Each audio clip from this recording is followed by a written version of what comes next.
ele chegou a ser também... Ontem a gente estava falando aqui com o Jean Willis, né? E a gente estava falando de exilamento político. E o Zé Celso também precisou sair do Brasil, só retornou quando passou aquela fase mais dura da ditadura, né, dos anos 70, então ele retorna ao Brasil, sempre crítico, sempre questionador, sempre falando o que pensa, e sempre vivendo com muito pouco, né, Felipe? Essa foi uma característica do Zé Celso, de não se render a grandes contratos, sempre vivendo com humildade, e ele falava isso, né? Ele falava assim: eu sou rico em criatividade, eu sou rico em leituras. Ele falava bastante isso. Tinha um desafio ao tempo também. Mais tarde, quando a gente for ler aqui nossos poemas, eu vou trazer um trechinho dele em que fala do significado do tempo para ele. E é uma partida muito triste, muito inesperada, o incêndio no seu apartamento, que acabou o atingindo, e também outras pessoas que estavam ali no seu apartamento, e ele não resistiu, teve grande parte do seu corpo afetado por esse incêndio, e é uma notícia muito triste. O Brasil hoje fica mais pobre, digamos assim, na sua cultura, na sua arte, na sua criatividade, na sua inovação dramatúrgica.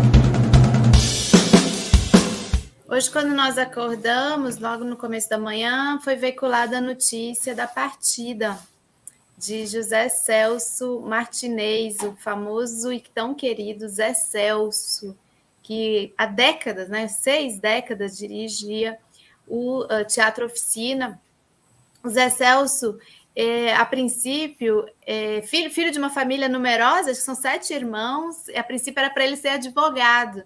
Chegou a ser, inclusive, do Centro Acadêmico, 11 de agosto, de fazer resistência ali também, mas ele abandonou as gravatas, abandonou o terno, abandonou tudo e entrou para o mundo das artes, da dramaturgia e do teatro.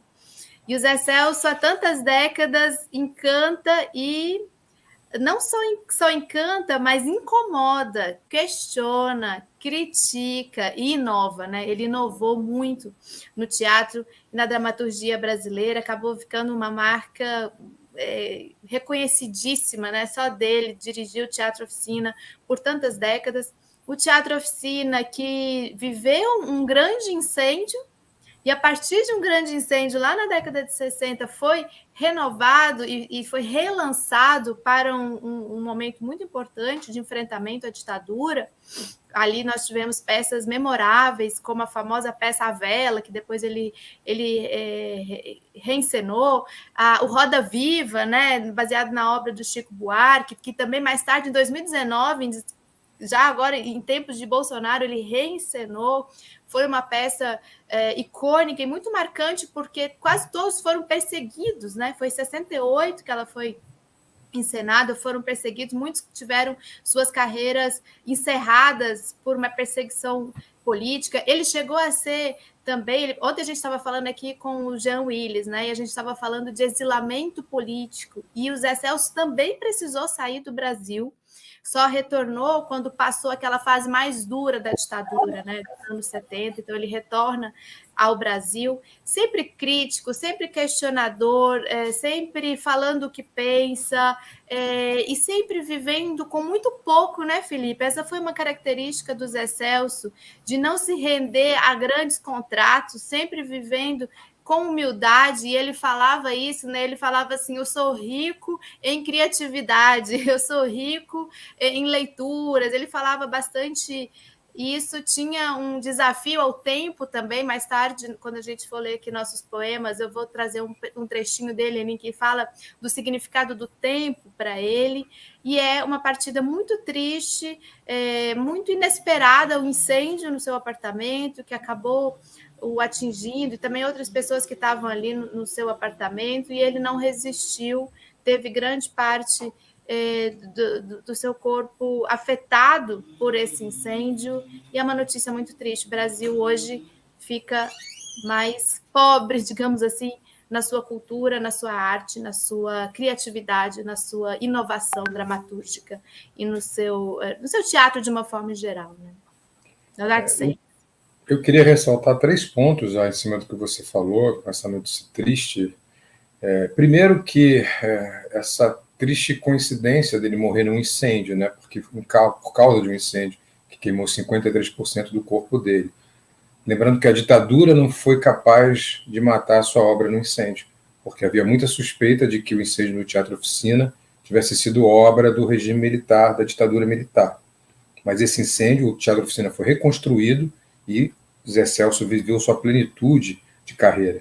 O Teatro Oficina, aí em São Paulo, era o equivalente do Teatro Opinião aqui no Rio, 2 bastiões da resistência à ditadura militar.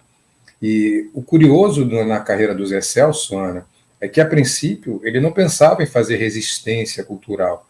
O Teatro Oficina ele foi criado para defender o método Stanislavski, que talvez seja o método mais famoso de formação de atores nas artes cênicas no mundo inteiro e no Brasil, principalmente na década de 60, 70 e 80, muito cultuado o método Stanislavski. Mas é claro que o Zé Celso, vendo tudo que estava acontecendo no país, com a sensibilidade que lhe era peculiar, logo transformou os objetivos, o escopo daquele teatro que ia discutir o método Stanislavski num teatro de resistência, com peças memoráveis, como você mencionou, com destaque para a Roda Viva, que realmente é uma encenação que fica para sempre na história da dramaturgia brasileira. E lembrando que o Zé Celso, ele nasceu em Araraquara, cidade do interior de São Paulo, hoje que tem um prefeito que a gente gosta muito, que é o Edinho Silva. Aliás, todo meu respeito ao Edinho Silva e também as saudações ao Edinho e os pêsames à família do Zé Celso e a cidade de Araraquara. Também acho que o Edinho deve fazer uma bela homenagem a um dos seus filhos mais ilustres, que é o Zé Celso. Amanhã, depois, ou segunda, sei lá, a gente pode até tentar falar com o Edinho Silva, acho até que merece uma entrevista, Ana. E eu queria só ler uma frase aqui rapidamente do Zé Celso, quando ele estava nessa infância de Araraquara. Você vai ler o poema mais tarde, mas acho que é importante a gente ver, tentar entender as motivações dele. Deixa eu botar aqui o óculos para ler, mas eu vou ler uma passagem de uma entrevista dele sobre essa infância em Araraquara.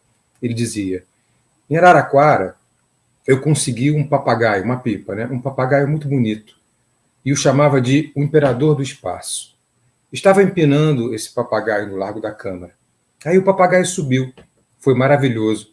Mas, de repente, ele rompeu e foi parar longe. Fui atrás dele e o encontrei numa rua muito distante, todo molhado. Deixei ele secando no quintal de casa e fui dormir.